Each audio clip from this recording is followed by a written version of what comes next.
Bismillahirrahmanirrahim. Peristiwa persisaman dalam Perang Badar.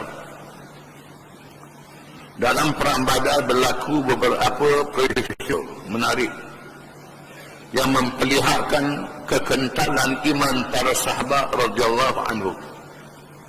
Peristiwa Badar ini betul-betul menguji mereka yang beriman, kerana mereka berdepan dengan keluarga dan anak beranak yang datang dari Mekah, yang menentang Islam, berperang dengan Nabi SAW. Walaupun yang datang dari Mekah tu ayah sendiri, adik-beradik sendiri, pak saudara sendiri, bagi sepupu ni semua pupu belaka.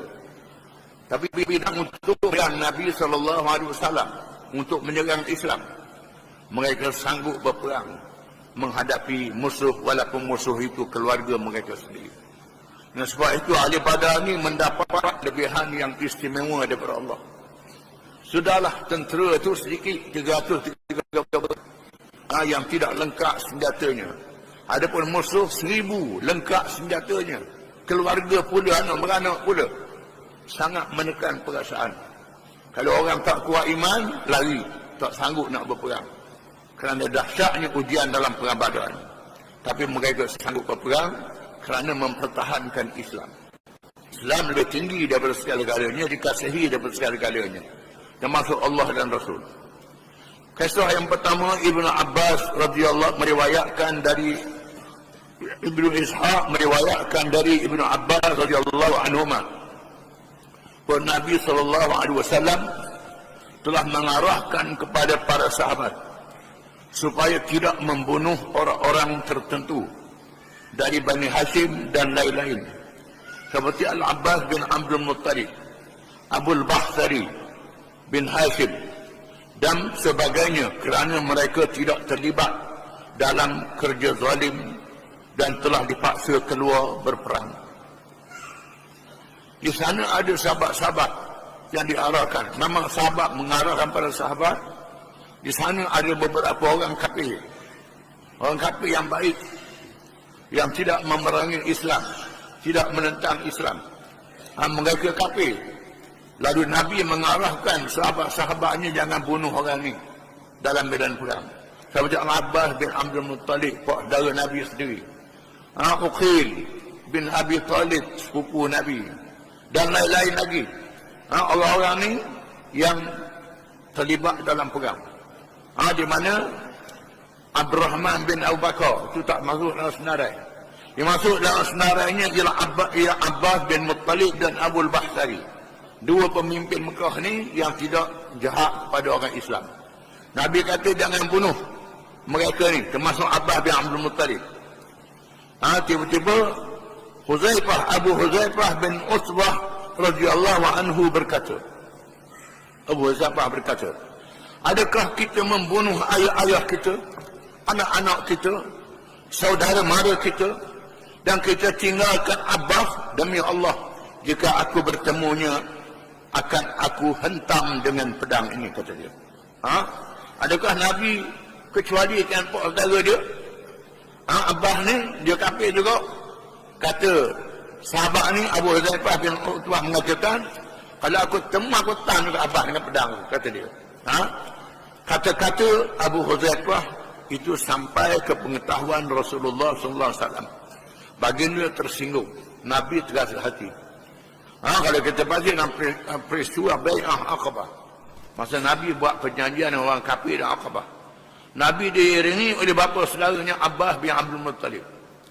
Abbas ni sanggup jaga Nabi, jadi pengawal keselamatan Nabi. Bila Madinah nak buat bai'ah, nak ajak Nabi berhijrah, Abbas berkata, Muhammad ni ada anak beranak dia, ada warga dia yang sanggup mempertahankan dia, walaupun keluarga tu kafir. Hak Islam, ada hak kafir, sanggup mempertahankan dia. Kalau kamu tak sanggup mempertahankan dia, sanggup berperang sampai mati, jangan berhijrah, kata Abbas.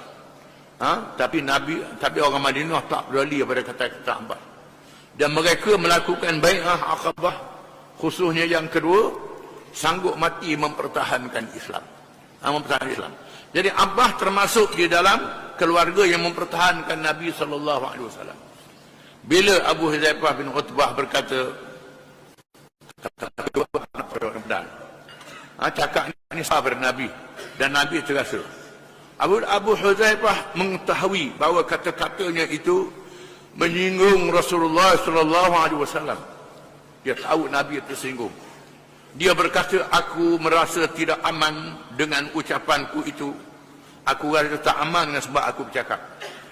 Dan aku terasa takut malaikat setelah aku menebus diriku dengan mati syahid, kata dia. Oleh kerana aku salah cakap ni, Nabi terasa nak minta maaf, Nabi tak berani, malu. Aku nak mati syahid, kata dia, nak tebus aku cakap ini. Beliau telah ditakdirkan gugur syahid dalam peperangan Al-Yamamah. Peperangan Yamamah, peperangan menentang mereka yang murtad, Musailamatul Kadzab, di zaman Khalifah Abu Bakar Siddiq radhiyallahu anhu. Di mana Abu Huzaifah ni mati syahid dalam peperangan Al-Yamamah. Dia tunai janji dia, nak tebus dosa kerana bercakap menyebabkan Nabi terasa. Yang kedua, larangan yang dibuat oleh Rasulullah SAW amat dipatuhi oleh para sahabat. Tetapi nasib malang telah menimpa Abul Bahtari. Di antara yang Nabi senarai, jangan bunuh dalam perkara Abul Bahtari.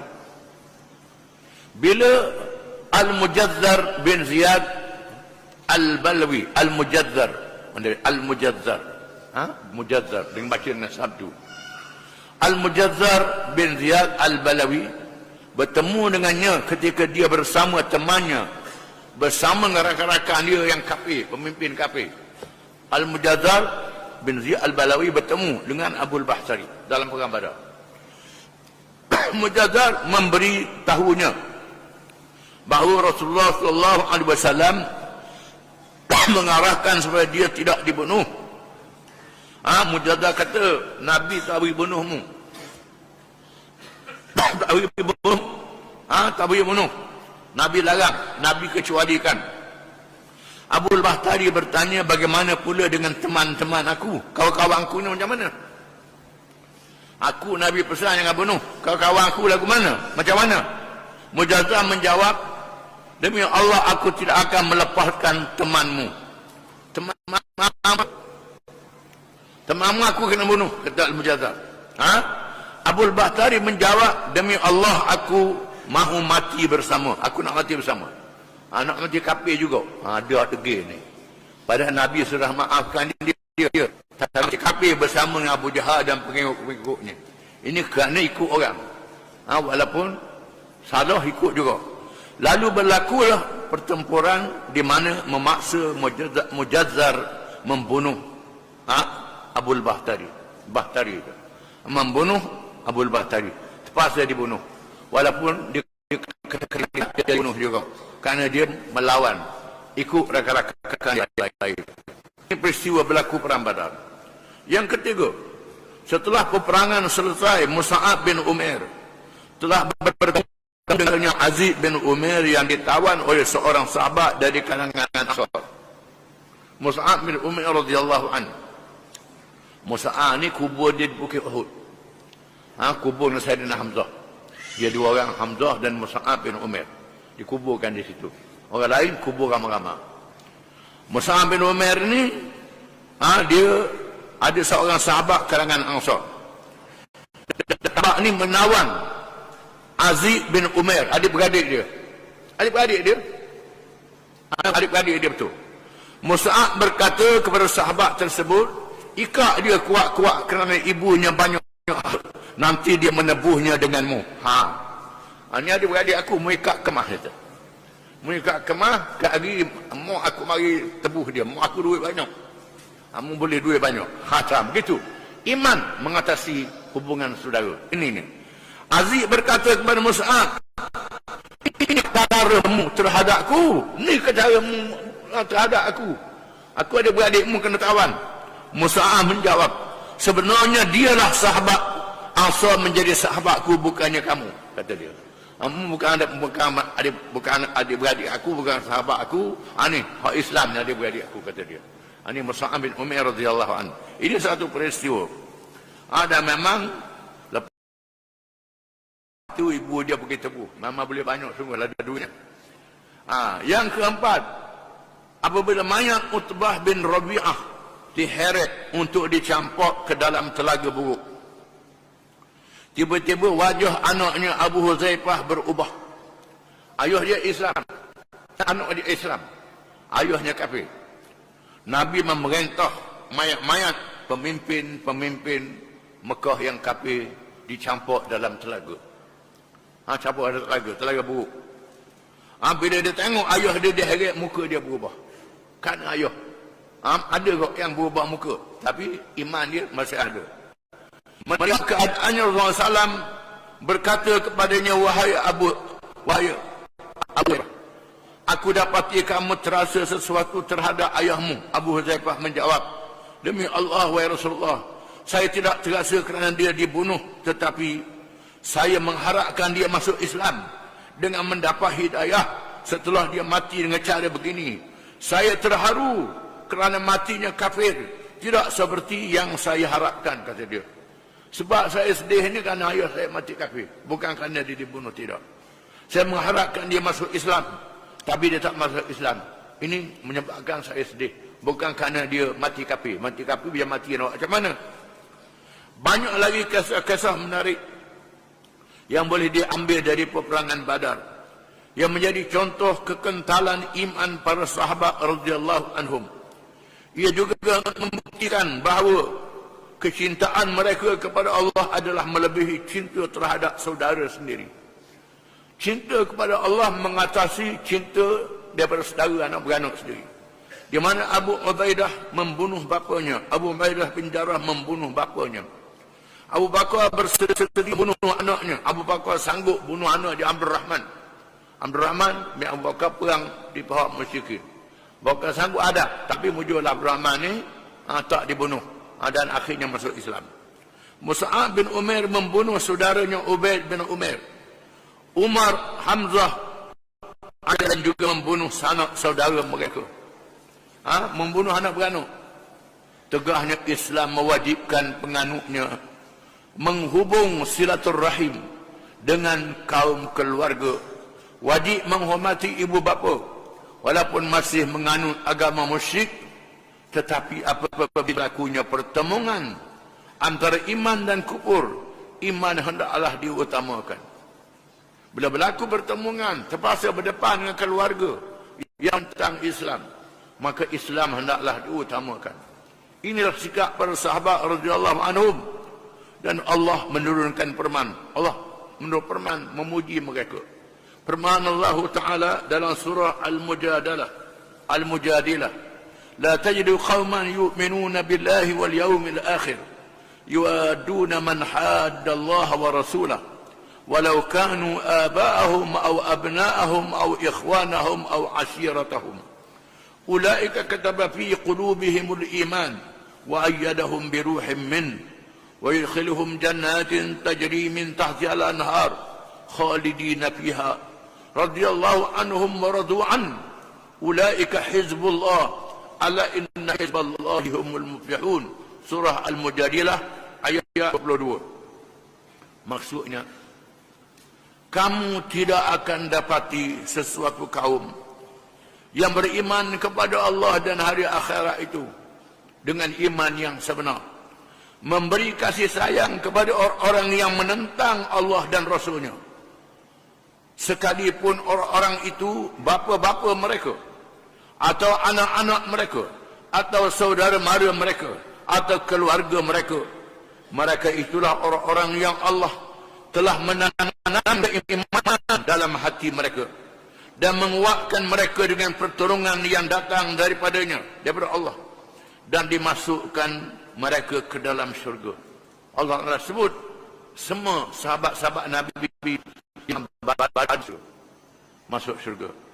Yang surga yang mengalir di bawahnya sungai-sungai, mereka kekal di dalamnya. Allah redha terhadap mereka dan mereka pun redha terhadapnya. Mereka itulah golongan Allah, bahawa sesungguhnya golongan Allah itulah yang beruntung. Golongan Allah puak yang menegakkan agama Allah, yang mendapat keuntungan dunia dan akhirat. Ayat ini menyatakan sifat kumpulan Islam yang sebenar. Islam adalah mulia dan tinggi. Allah Ta'ala memuji mereka dengan pujian yang tinggi. Ini ada adar yang terlibat dalam perang saudara. Kerana saudara mereka musyrik, kafir yang datang dari Mekah. Allah Ta'ala memuliakan mereka. Dan disebut dalam hadis Qudsi, Nabi sallallahu alaihi wasallam berfirman, "Ya ahla Badrin i'malu ma syi'tum qad ghafartu lakum." Wahai ahli Badar, buat apa yang kamu buat, termasuk dosa kamu. Di sinilah apabila Hatib bin Abi Balta'ah membaca rahsia. Bila Nabi nak pergi perang di Mekah, nak menyerang Mekah, Nabi merahsiakan peperangan itu. Nabi bersiap kerana peperangan bukan Mekah ni berkait dengan melanggar perjanjian. Dalam perjanjian Hudaybiyah tidak boleh menyerang pihak yang bernaung dengan pihak yang bernaung pihak yang lain. Bila Bani Bakar yang bernaung di pihak musyrikin Mekah menyerang Khuza'ah yang bernaung di bawah Nabi SAW. Khuza'ah mati diserang oleh Bani Bakar yang bergabung dengan musyrikin Mekah. Maka pemimpin Khuza'ah datang merayu kepada Nabi SAW. Mereka telah diunyanya, mereka telah dibunuh. Lalu Nabi menyuruh para sahabatnya menyediakan senjata untuk berperang. Sudah tentulah peperangan ini untuk menyerang Mekah. Nabi rahsiakan, suruh bersedia untuk berperang. Tiba-tiba Hatib bin Abi Balta'ah berfikir, dah tentulah Nabi nak serang Mekah ni. Lalu walaupun Nabi minta jangan beritahu sesiapa, bersedia. Tiba-tiba Hatib bin Abi Balta'ah menulis surat kepada pemimpin Mekah. Diupah seorang perempuan. Perempuan yang bangsawan pergi ke Mekah bawa surat itu. Dan Allah Ta'ala menurunkan berita dari langit. Dia datang beritahu kepada Nabi, ada seorang perempuan yang bawa surat. Duduk di satu kampung, dia berhenti di situ sebelum pergi ke Mekah lagi.